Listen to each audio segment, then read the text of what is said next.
الحمد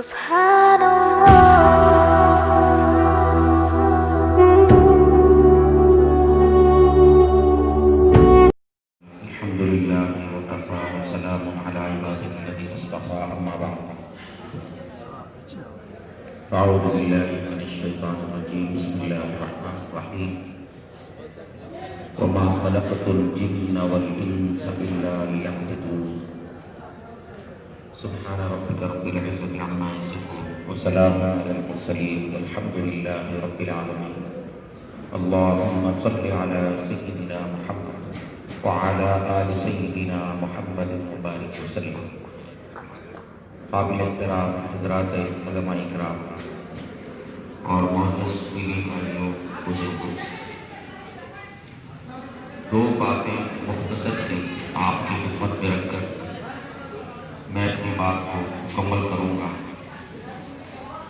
تھوڑی دیر کے لیے سب ساتھی متوجہ ہوں اور عمل کی نیت سے سنیں اور اللہ تبارک و تعالیٰ کی رضا اور خوشنودی کو پیش نظر رکھتے ہوئے سنیں. معزز بھائیوں، یہاں حضرات علماء کرام موجود ہیں. پہلی بات تو یہ ہے نکاح کے بارے میں ایک غلط فہمی ہم میں سے بہت سے لوگوں کو ہے. وہ غلط فہمی یہ ہے کہ اکثر لوگ نکاح کو عبادت نہیں سمجھتے، جبکہ نکاح عبادت ہے. نکاح کرنے والوں کے ذہن میں بھی یہ بات نہیں ہوتی کہ میں ایک عبادت کو ادا کر رہا ہوں، جبکہ سراسر نکاح عبادت ہے. علماء اکرام یہاں موجود ہیں جو جانتے ہیں کہ فقہ کی ایک انتہائی مستند کتاب میں یہ بات لکھی گئی ہے کہ دو عبادتیں ایسی ہیں جن کا سلسلہ جنت میں بھی جاری رہے گا. عام طور پر آدمی جب انتقال کر جاتا ہے تو عبادتوں کا سلسلہ ختم ہو جاتا ہے، لیکن دو عبادتیں ایسی ہیں کہ جن کا سلسلہ دنیا سے لے کر آخرت تک اور جنت میں جانے کے بعد بھی رہتا ہے. ان میں سے ایک ایمان ہے اور دوسرا نکاح. نکاح ایک ایسی عبادت ہے کہ جنت میں بھی اللہ تبارک و تعالیٰ جنتیوں کا نکاح کریں گے حوروں سے. اس سے یہ بات معلوم ہوتی ہے کہ نکاح عبادت ہے. اگر آپ غور کریں نکاح کی نوعیت اور ادائیگی کی کیفیت پر تو آپ کو یہ معلوم ہوگا کہ واقعتاً نکاح عبادت ہے.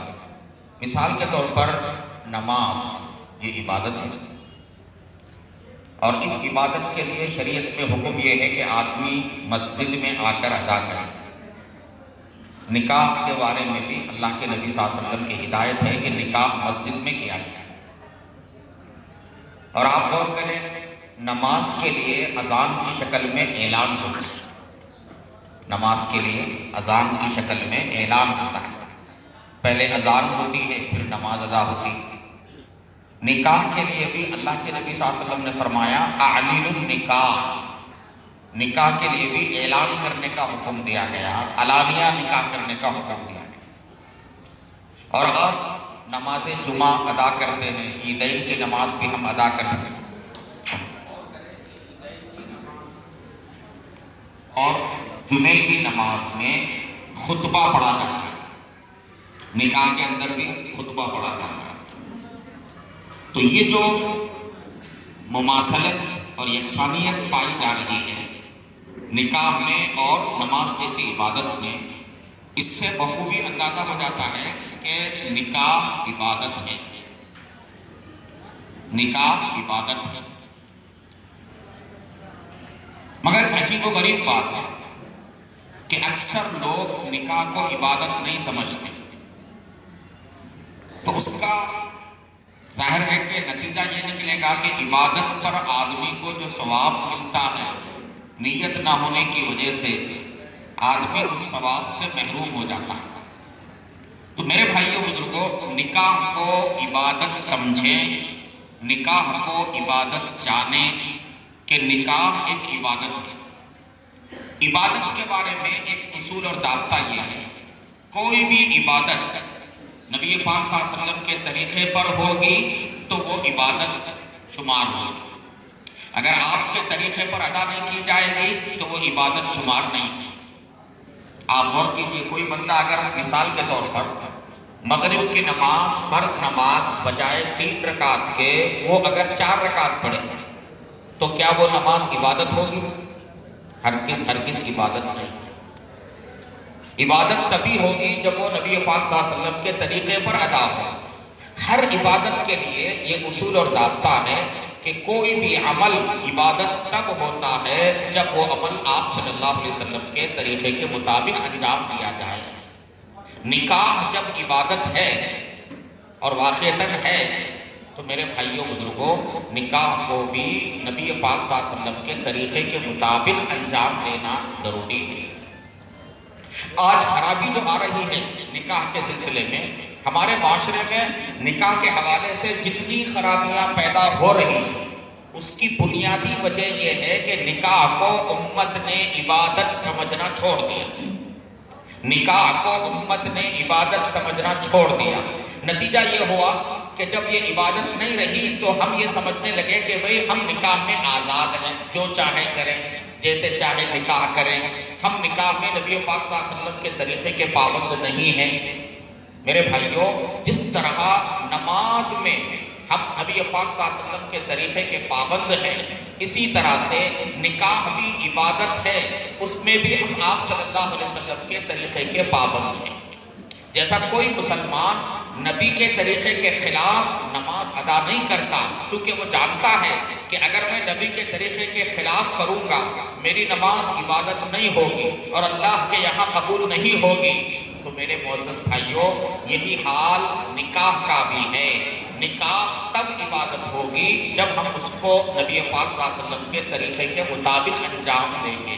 ہم نکاح کے حوالے سے آزاد نہیں ہیں کہ جو جی میں آیا ویسے کریں، جیسے چاہے کریں۔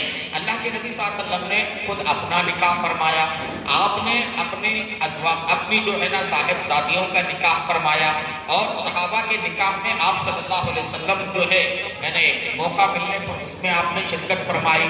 ہمارے نبی صلی اللہ علیہ وسلم نے نکاح کو عبادت کے طور پر کر کے بتایا ہے کہ نکاح سادہ ہونا چاہیے، نکاح میں اسراف نہیں ہونا چاہیے، اور نکاح کو رشتے کے انتخاب میں دین کو ترجیح دینا چاہیے، بے دینی کو جو ہے بنیاد نہیں بنانا چاہیے، مال و دولت کو بنیاد نہیں بنانا چاہیے۔ معزز بھائیوں، میں امید کرتا ہوں کہ ہم اس کو ذہن میں رکھیں کہ نکاح عبادت ہے اور عبادت کو نبی پاک صلی اللہ علیہ وسلم کے طریقے پر انجام دیا جانا چاہیے۔ اگر ہم اس طرح کرنے لگیں تو نکاح کے حوالے سے تمام خرابیاں، سارا بگاڑ جو امت کے اندر پایا جا رہا ہے وہ سب ختم ہو جائے گا۔ اللہ پاک اس نکاح کو بے حد قبول فرمائے، عاقدین میں محبت اور الفت پیدا فرمائے، دونوں خاندانوں میں اللہ پاک الفت اور محبت پیدا فرمائے، اور ہم سب کو اللہ تعالیٰ سنت طریقے کے مطابق عبادت سمجھ کر نکاح کو انجام دینے کی توفیق عطا فرمائے۔ وآخر دعوانا الحمد للہ رب العالمین، وصلی اللہ علی النبی الکریم، والحمد للہ رب العالمین۔